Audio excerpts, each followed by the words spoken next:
வணக்கம். ஓரம்பு tax YouTube சேனலுக்கு உங்களை அன்புடன் வரவேற்கிறோம். ஏன் சிபிஐ போடணும்? இப்ப நீங்க சிபிஐ கொடுத்ததுனால அதுல மூடி மறைக்க சிபிஐ கொடுத்ததே காலம் தாண்டி ஒரு 5 வருஷம் கேஸ் தள்ளி போடுங்கன்னு சொல்றதுதான் சிபிஐ. அதே சிபிஐ ஆர்எஸ்எஸ் பிஜேபியோட கைப்பாவையா தான் இருக்கு. ஏன் நீங்க அங்க போய் ஒளிஞ்சுக்கிறீங்க?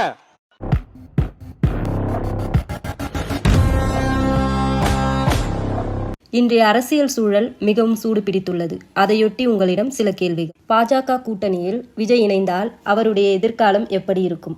ஆல்ரெடி பாத்தீங்கன்னா டெல்லியில கெஜ்ரிவாலோட பாஜக கூட்டணி பண்ணதுனால அவருக்கு கெஜ்ரிவாலுக்கு என்ன நிலை ஏற்பட்டதோ, மகாராஷ்டிரால சிவசேனா அந்த கட்சிக்கு என்ன நிலை ஏற்பட்டதோ, நம்ம பக்கத்துல இருக்கக்கூடிய பாண்டிச்சேரியில என்ஆர் காங்கிரசுக்கு என்ன நிலை ஏற்பட்டதோ, நம்ம தமிழ்நாட்டுல பாமக ஒரு கட்சி, அந்த கட்சிக்கு என்ன நிலை ஏற்பட்டதோ, தேமுதிக என்ற கட்சிக்கு என்ன நிலை ஏற்பட்டதோ, இன்னைக்கு அப்ப அதிமுக அடிச்சுக்கிட்டு பல அணிகளா பிரிஞ்சிருக்கக்கூடிய அவர்களுக்கு என்ன நிலை ஏற்பட்டதோ, அதை விட மோசமான ஒரு நிலைதான் விஜய்க்கு ஏற்படும்.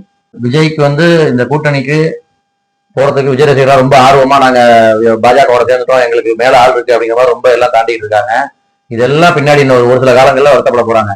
ஏன் அப்படி சொல்றேன் அப்படின்னா, இனிமே பாஜக கூட இவங்க கூட்டணி வச்சுட்டு சேர்ந்துட்டாங்க அப்படின்னா திரிஷா கூட பேசக்கூடாதுன்னா விஜய் பேசக்கூடாது, கீர்த்தி சுரேஷோட பேசக்கூடாதுன்னா பேசக்கூடாது. அதே மாதிரி இந்த 6 மணிக்கு மேல வீட்டுக்குள்ள போய் அரைஞ்சிக்கலாம் முடியாது. அவங்க என்ன சொல்றாங்களோ, இனிமே அவர் உச்ச நடிகரானா இருக்கட்டும், இனிமே அவர் உச்சா போனா கூட பாஜக கேட்டுட்டு தான் போயாகணும். ஏன்னா சூழல் அப்படிதான்.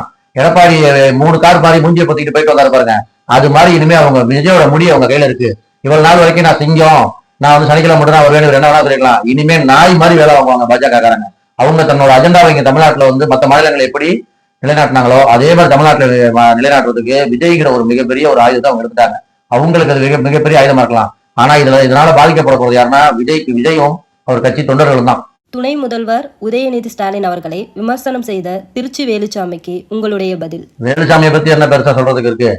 காங்கிரஸ் தொண்டர், காமராஜ் தொண்டருங்குவாரு. ஒரு காலத்துல காங்கிரஸே அவர் டிவி சேனல்ல டிபேட்கள்ல அவரை பேச வச்சுது. ஒரு கட்டத்துக்கு மேல அவர் வேணான்னு அவங்களே முடிவு பண்ணி விளக்கிட்டாங்க. இவருக்கு போக்கிடம் கிடையாது, பிஸ்கட்டுக்கு வழி இல்லை, அதனால எங்கேயாவது குலைச்சாகணும். எங்க உதயநிதி ஸ்டாலின் அண்ணன் ஒரு பெரிய ரவுடி அடிச்சு ஒரு டான் ஆயிக்கணும்னு நினைச்சு சும்மா பேசுவாங்களே, அவர் நான் பெரிய ஆள அடிச்சுட்டேன் அந்த மாதிரி ஒரு தன்னை அடிச்சுட்டதா கற்பனை பண்ணி அவரே நினைச்சிட்டு இருக்காரு. இன்னொரு விஷயம் என்னன்னா, இவர் காமராஜர் காலத்திலே இருக்கேன், நான் காமராஜரோட இருந்தேங்கிற மாதிரி சொல்லுவாரு. ஆனா எந்த ஆதாரமும் அதுக்கான ஆதாரத்தை இது வரைக்கும் வெளியிட்டது இல்லை. வழக்கமா ஒரு யூடியூப் சேனல் பிடிச்சிக்குவாரு, எங்கேயாவது ஒரு மேலே கிடைச்சிக்கும். இப்ப அதுவும் கிடைக்கிறது இல்லை. யூடியூப் சேனல்ல உதயநிதி பத்தி தப்பா எவ்வளவு சொல்ல முடியுமோ அதெல்லாம் சொல்லி தன்னைத்தானே இது பண்ணிக்கிறாரு. இன்னொன்னு, வழக்கமா காங்கிரஸ் கட்சி தன் மேல எந்த ஒரு அபிப்பிராயம் இல்லாம இருக்காங்க. அதனால அந்த அபிப்பிராயத்தை உண்டு பண்ணுறதுக்காக திடீர்னு எங்களுக்கு 10 சீட்டு வேணும், நாங்க அப்படி இருந்தோம் இப்படி இருந்தோம், எங்களுக்கு ஏதாவது கொடுங்க அப்படின்னு அவங்களே வாயை பத்தி இருக்கும்போது இது மாதிரி ரயில குறைச்சு காங்கிரஸுக்கு சீட்டு வாங்கி தரதுக்கான வேலையை அவர் இது பண்றாரு.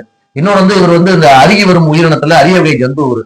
எல்லாரும் மேடையில இருந்து மெல்ல டிவி டிபேட்டுக்கு வருவாங்க, இல்ல டிவி டிபேட்ல இருந்து மேடைக்கு போவாங்க. இவரு மேடையும் கிடைக்காம டிவி டிபேட்டும் கிடைக்காம கீழே நோக்கி வந்திருக்காரு, யூடியூப் சேனல் நோக்கி வந்திருக்காரு. அதாவது குரங்குல இருந்து மனுஷன் வருவான், இவன் மனுஷன்ல இருந்தாலும் குரங்கா மாறி இருக்கான். இவ்வளவுதான் திருச்சி வேலுச்சாமியோட அவர் வேலுச்சாமின்னு சொல்றதோட வெட்டிச்சாமின்னு தான் சொல்ல முடியும். வாய் வியாபாரி, பிஸ்கட்டுக்கு வழி இல்ல, அண்ணன் நோக்கி குலைக்கிறார். துணை முதல்வர் அவர்களை திருச்சி வேலுச்சாமி அவர்கள் மட்டும் விமர்சிக்கல, அதிமுகவை சேர்ந்த சில முன்னாள் அமைச்சர்களும் விமர்சிச்சிருக்காங்க. இந்த முன்னாள் அமைச்சர்கள்லாம் யாருன்னு பாத்தீங்கன்னா, இன்னைக்கு டிவிகே கட்சி, அதாவது விஜய், புஷி ஆனந்த், ஆதவ் அர்ஜுனா போன்றவர்கள் எப்படி ஒரு நாள் தலைமறைவா இருந்தார்களோ, அதை விட 4 வருடங்களாக இவர்கள் தலைமறைவாக இருந்தவர்கள். இதுவரை தமிழ்நாட்டுடைய எந்த பிரச்சனைகளுக்காகவும், மக்களுக்கு நலத்திட்ட உதவிகள் செய்யறதுக்காகவும், மழையில பாதிக்கப்பட்ட, வெள்ளத்துல பாதிக்கப்பட்ட மக்களை கூட சந்திக்கிறதுக்காக வெளியில வராத இந்த அமைச்சர்கள் இன்னைக்கு வெளியில துணை முதல்வரை குறித்து எலெக்ஷன் வர்றதுனால வந்தவங்க என்ன சொல்லியிருக்காங்க அப்படின்னா, அதுல ஒரு அமைச்சர் சொல்லியிருக்காரு, மிக்சி கிரைண்டரை இலவசமா தர மாதிரி மனைவிகளும் இலவசமா தருவேன்னு சொல்லிருங்க அப்படின்னு சொல்லி திமுக அரசை பார்த்து ஒரு அமைச்சர் கேட்கிறாரு. அப்ப அவங்க பெண்களை பத்தி அப்ப எவ்வளவு இழிவான ஒரு மனநிலையில இருக்காங்க அப்படின்றது ஒரு வெக்கக்கேடான ஒரு, இவங்கெல்லாம் நம்ம நாட்டுல அமைச்சரா இருந்திருக்காங்கன்னு நம்ம நினைக்கிறப்ப ரொம்ப வெக்கமா இருக்கு. துணை முதல்வர் அவர்களை இன்னைக்கு அதிமுக மட்டும்தான் விமர்சிக்குதா? இப்ப திருச்சி வேலுச்சாமி அவர்கள் மட்டும் தான் சொல்லிருக்காங்க? இல்ல, பாஜகவில் செய்யக்கூடிய மத்திய அமைச்சர்கள், இந்தியா முழுமைக்கு இருக்கக்கூடிய சங் பரிவார அமைப்புகள் இன்னைக்கு துணை முதல்வர் அவர்களை எதிர்த்துட்டு இருக்கு. ஏன்னா நாளைய தலைவர் யாருன்னு அவங்களுக்கு தெரிஞ்சிருக்கு, அதனால அவங்க விமர்சிக்கிறாங்க. சிபிஐ விசாரணை விஜய்க்கு ஆதரவாக இருக்குமா? கண்டிப்பாக இருக்காது. எப்படி இருக்கும்னு நினைக்கிறாங்க? உங்க மேல மத்திய அரசாங்கத்துக்கு கூட இருக்காங்கனால சிபிஐ அவங்க கைப்பாவையா இருக்குங்கிறதுனால ஆதரவா இருந்துரும் நம்புறது முட்டாள்தனமானது. இந்தந்த வழக்குகள்ல தமிழ்நாடு முழுக்க நடந்த குற்றங்கள் எல்லாம் சிபிஐ தலையிட்டு அவங்க வந்து ரொம்ப சிறப்பா வாதாடி ஜெயிச்சு காமிச்சிருக்காங்க. நீங்க ஒரு சில வழக்குகளோட காமிங்க பார்ப்போம். அப்படி எதுவுமே கிடையாது. அதனால நம்ம மாநில அரசாங்கம் அந்த அளவுக்கு வலுவான காவல்துறை, நம்ம இந்தியாவிலேயே நம்பர் 1 காவல்துறைன்னு பேர் எடுத்த காவல்துறை, வீரப்பணி என்கவுண்டர் கொண்டது நம்ம காவல்துறை.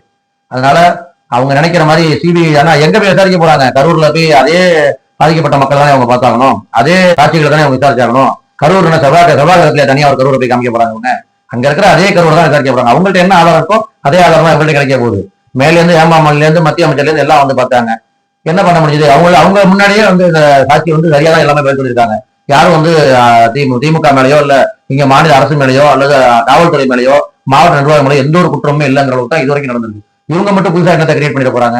ஃபுல்லும் சிசிடிவி, இவங்க ட்ரோனை வச்சு, இவங்க எவ்வளவு கேமரா, 50 வகையான கேமரா வச்சு சுத்தி கேமரா படம் பிடிச்சிட்டு தான் இருக்காங்க. இவங்க மக்கள் எப்படி அலுவலப்பட்டு இறந்தாங்க ஆதாரம் எல்லாம் தெளிவா தமிழ்நாடு மக்கள், இந்தியா முழுக்க இது வந்து விரவி பரவி கிடக்கு அப்படின்னு இருக்கும்போது சிபிஐக்கு மட்டும் புதுசா அவங்க விஜயை காப்பாற்றுறதுக்கு என்ன கிடைச்சிட போகுது? விஜய் அவர்கள் வந்து சிபிஐ குறித்து ஒரு கருத்து சொல்லியிருக்காரு. ஒரு ஆர்ப்பாட்டத்துல அவர் வந்து அஜித்குமார் அவர்களுடைய அந்த ஆர்ப்பாட்டத்துல சொல்லியிருப்பாரு, சிபிஐ வந்து RSS பிஜேபியோட ஒரு கைப்பாவை அப்படின்ற ஒரு கருத்தை விஜய் அவர்கள் ரொம்ப ஆணித்தரமா சொல்லியிருப்பாரு. ஆதவ் அர்ஜுனா கூட சிபிஐ குறித்து ஒரு கருத்து சொல்லியிருக்காரு. என்ன அப்படின்னு பாத்தீங்கன்னா, சிபிஐ என்பதே ஒரு வழக்கை வந்து முடித்து வைக்காமல் 5 வருடங்கள் இழுத்தடிப்பதற்காக ஒரு நடத்தப்படக்கூடிய ஒரு ஏற்பாடு. அவங்கள்ட்ட போனா தீர்வு கிடைக்காது, இழுக்கடிக்க தான் போறாங்க அப்படின்ற ஸ்டேட்மெண்ட்டை யார் சொல்லியிருக்காங்க? ஆதவ் அர்ஜுன் அவர்களே சொல்லியிருக்காங்க. இன்னைக்கு அந்த சிபிஐக்கு இந்த வழக்கு மாற்றப்படுகிறதை யார் கொண்டாடுறான்னு பாத்தீங்கன்னா, அந்த டிவிகே உடைய தலைவர்கள் தான் கொண்டாடுறாங்க. ஏன் கொண்டாடுறாங்கன்னா, இப்ப இந்த தீர்ப்புக்கு வந்து தமிழ்நாடு அரசு வந்து தீர்வு சொல்லிருச்சு அப்படின்னா, பாதிக்கப்பட்டவங்களுக்கு எல்லாம் ஆளுக்கு 20 லட்சம் தருவேன்னு சொல்லி விஜய் அறிவிச்சிருக்காருங்க. பத்தி அந்த 20 லட்சம் பணத்தை போய் கொடுக்கணும். ஆல்ரெடி இப்ப வந்து இவர் வந்து அந்த பணத்தை இவருக்கு வந்து எப்படி கொடுக்க போறேன்னு சொல்லியிருக்காருன்னா, 20 லட்சத்தை இன்னும் யாருக்கும் கொடுத்த பாடு கிடையாது. 10 லட்சம் ரூபாய் பணத்தை தமிழ்நாடு அரசு தான் அந்த பாதிக்கப்பட்டவங்க மக்கள் கொடுத்தாங்க. அதுக்கு போட்டியா அறிவிச்சாரு.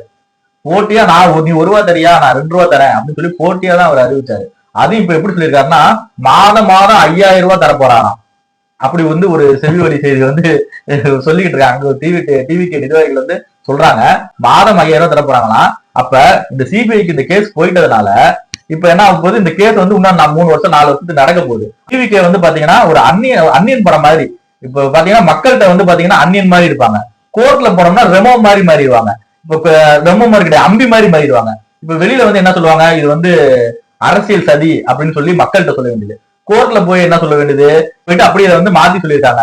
இது வந்து ஒரு எங்களாலதான் இது வந்து ஒரு நிர்வாகம் வந்து எங்களால சரியா பண்ண முடியல அப்படின்ற மாவட்ட செயலாளர் மேல தூக்கி போட்டு. ஆமா, இப்ப என்னன்னா செந்தில் பாலாஜி பேர சொன்னாங்க வெளியில.